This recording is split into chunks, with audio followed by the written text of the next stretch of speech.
తిరుమల లడ్డు ప్రసాదం వివాదం తర్వాత ఆంధ్రప్రదేశ్ ప్రభుత్వం శ్రీవారి సన్నిధిలో సమూల మార్పులను చేయాలనే ఆలోచనకు వచ్చింది. ఇందుకోసం స్వర్ణ దేవాలయం తరహాలో కొత్త చట్టం తీసుకొచ్చే అవకాశం ఉంది. అంతేకాదు టీటీడీ నిబంధనలకు కూడా మరింత కఠినతరం చేయబోతున్నారు.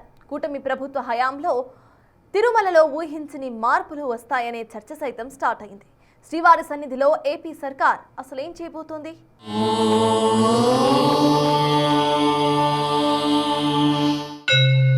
త్వరలోనే తిరుమలలో ఊహించని మార్పులు.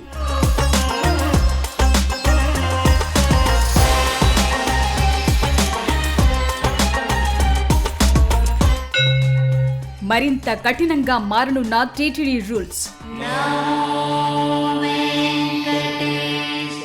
ప్రపంచ ఆధ్యాత్మిక రాజధాని, కలియుగ దైవం శ్రీ వెంకటేశ్వర స్వామి కొలువైన పుణ్యక్షేత్రం తిరుమలలో కీలక మార్పులకు శ్రీకారం చుట్టబోతోంది ఏపీలోని కూటమి ప్రభుత్వం.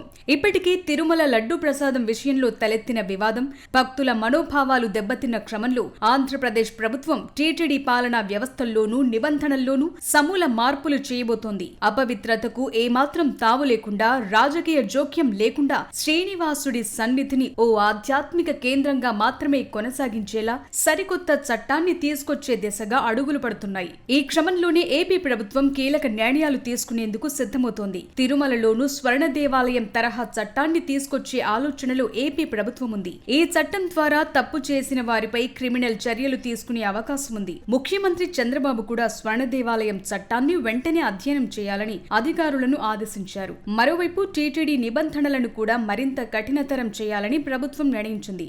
అన్యమతస్థులు శ్రీవారి దర్శనం చేసుకోవాలంటే డిక్లరేషన్ ఇవ్వాలనే నిబంధనను తప్పనిసరిగా అమలు చేయాలని ఆదేశించింది.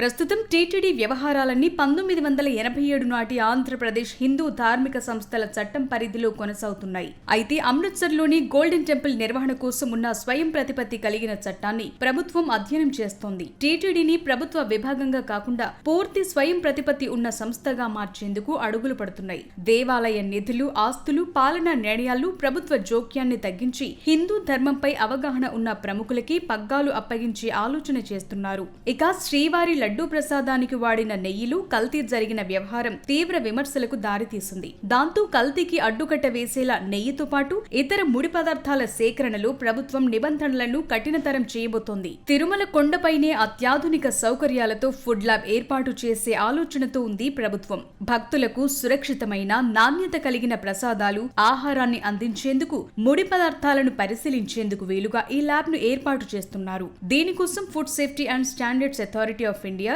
25 కోట్లు మంజూరు చేసింది.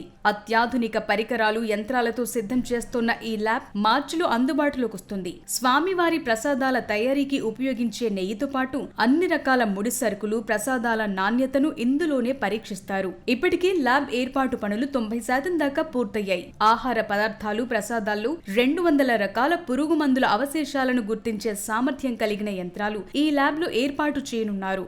దీని నిర్వహణపై త్వరలోనే వైద్య ఆరోగ్య శాఖ, టీటీడీ మధ్య ఒప్పందం కుదరనుంది.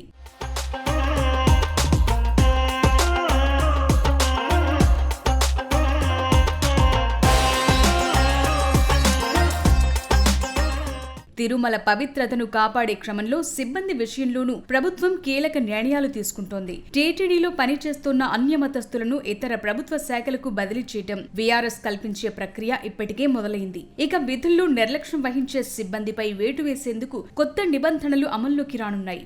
శ్రీవారి సన్నిధిలో రాజకీయ అంశాలు మాట్లాడటం పైన ఇప్పటికే నిషేధం విధించారు. కొండపై రాజకీయ విమర్శలు చేయటం, పార్టీల గురించి మాట్లాడటం చేస్తే చర్యలు తీసుకునేలా నిబంధనలు రూపొందించారు. దర్శనం కోసం వచ్చే ప్రముఖుల ప్రోటోకాల్ విషయంలోనూ మార్పులు చేసి సామాన్య భక్తులకు ఇబ్బంది కలగకుండా జాగ్రత్తలు తీసుకుంటున్నారు. సామాన్య భక్తులు గంటల తరబడి వేచి ఉండే అవస్థలు తప్పించేందుకు ఏఐ టెక్నాలజీని వాడుకోవటంపై ఇప్పటికే దృష్టి పెట్టారు. దర్శనం సమయాన్ని ఖచ్చితంగా అంచనా వేయటం, క్యూ లైన్లలో రద్దీని కంట్రోల్ చేసేందుకు అడ్వాన్స్ టెక్నాలజీని వాడుతున్నారు. దర్శన టికెట్ల జారీలోనూ దళారీ వ్యవస్థను పూర్తిగా అరికట్టే ఉద్దేశంతో ఉంది కూటమి ప్రభుత్వం.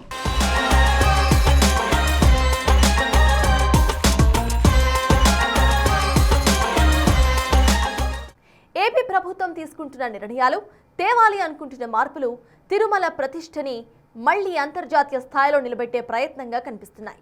కేవలం పరిపాలనలోనే కాదు, భక్తులకు ఆధ్యాత్మిక అనుభూతి కలిగించేలా భారీ మార్పులను తీసుకురాబోతున్నారు.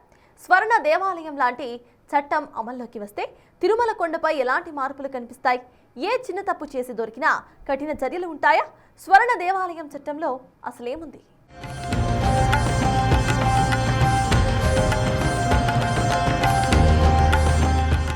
తిరుమల తిరుపతి దేవస్థానం విషయంలో ఆంధ్రప్రదేశ్ ప్రభుత్వం తీసుకోబోయే నిర్ణయాలు భారీ ప్రక్షాళనను సూచిస్తున్నాయి. అమృత్సర్లోని స్వర్ణ దేవాలయం తరహాలో స్వయం ప్రతిపత్తి కలిగిన అత్యంత కఠినమైన చట్టాన్ని తీసుకురావాలనే ఆలోచన భక్తుల్లోనూ సానుకూలమైన ఆశలను రేకెత్తిస్తోంది. స్వర్ణ దేవాలయం తరహా చట్టం అమల్లోకొస్తే తిరుమల కొండపై సమూల మార్పులు కనిపిస్తాయనే చర్చ జరుగుతోంది. ముఖ్యంగా తిరుమల కొండకు పూర్వ వైభవం వస్తున్నట్టున్నారు. తిరుమల కేవలం ఓ ఆధ్యాత్మిక క్షేత్రం మాత్రమే కాదు, కోట్లాది మంది హిందువుల సెంటిమెంట్, ఎంతో మంది భక్తుల నమ్మకం. కొంతకాలంగా తిరుమల చుట్టూ నడుస్తున్న వివాదాలు తిరుమల ప్రతిష్టను మసకబార్చటమే కాదు, లడ్డూ ప్రసాదంపై భక్తుల విశ్వసనీయతను కూడా దెబ్బతీస్తోందనే వాదనలు వినిపించాయి. దాంతో ఏపీ ప్రభుత్వం తిరుమల క్షేత్రాన్ని ప్రపంచ స్థాయి ఆధ్యాత్మిక కేంద్రంగా, ఎలాంటి రాజకీయ జోక్యం లేని వ్యవస్థగా మార్చాలని భావిస్తోంది. ఇందులో భాగంగానే గోల్డెన్ టెంపుల్ తరహా చట్టాన్ని తీసుకురావాలని ఆలోచనతో ఉంది.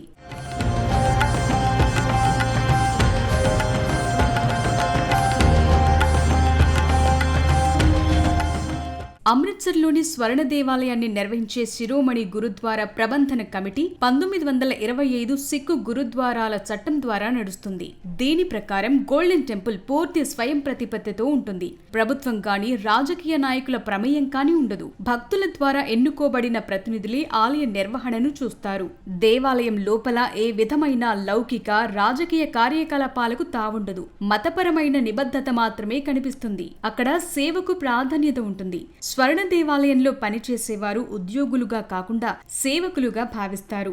ఇదే తరహా చట్టం తిరుమల కోసం తీసుకొస్తే కొండపై సమూల మార్పులొచ్చే అవకాశం ఉంది. ప్రస్తుతం టీటీడీ బోర్డు సభ్యుల నియామకం రాజకీయ ప్రాతిపదికన జరుగుతోంది. కొత్త చట్టం వస్తే కేవలం ఆధ్యాత్మికవేత్తలు, ఆగమ శాస్త్ర పండితులు, నిజమైన భక్తులకు మాత్రమే బోర్డులో చోటు దక్కుతుంది. నిధుల వినియోగం పైన కఠిన నిబంధనలుంటాయి. శ్రీవారి హుండీ ఆదాయాన్ని కేవలం హిందూ ధర్మ ప్రచారం, భక్తుల సౌకర్యాలు, దేవాలయ నిర్వహణకు మాత్రమే వాడాల్సి ఉంటుంది.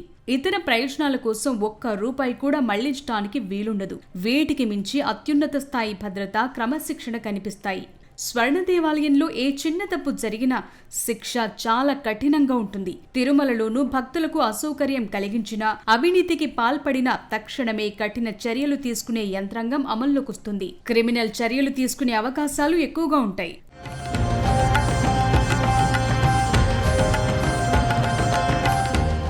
స్వర్ణ దేవాలయం మోడల్లో జవాబుదారీతనం అత్యంత కీలకం. తిరుమలలోనూ ఏఐ ఆధారిత నిఘా, డిజిటల్ ట్రాకింగ్ ద్వారా ప్రతి సేవను పర్యవేక్షిస్తారు. లడ్డూ నాణ్యత నుంచి హుండీ లెక్కింపు దాకా అంతా పారదర్శకంగా మారుతుంది. భక్తులతో అసభ్యంగా ప్రవర్తించే సిబ్బందిపై వేటు వేయటమే కాదు, వారిని మళ్లీ విధుల్లోకి తీసుకోని విధంగా రూల్స్ ఉంటాయి. ఆలయ పవిత్రతకు భంగం కలిగించేలా ప్రవర్తించేవారు సామాన్యులైన, విఐపీలైన చట్టపరమైన చర్యలు ఎదుర్కోవాల్సి వస్తుంది. తిరుమల కొండపై పరిపాలనలో మార్పులొస్తే అది నేరుగా భక్తులకు కలిగే ఆధ్యాత్మిక అనుభూతిపై ప్రభావం చూపుతుంది. గంటల తరబడి క్యూలైన్లలో వేచి ఉండే అవస్థలు తగ్గి ప్రశాంతమైన దర్శనం లభిస్తుంది. కొండపై సామాన్య భక్తుడిని దోచుకునే దళారీ వ్యవస్థ పూర్తిగా అంతమవుతుంది. తిరుమల గిరుల్లో గోవింద నామస్మరణ తప్ప ఇతర చర్చలు, అనవసర హడావిడి కనిపించని విధంగా పూర్తిగా ఆధ్యాత్మిక వాతావరణమే ఏర్పడుతుంది.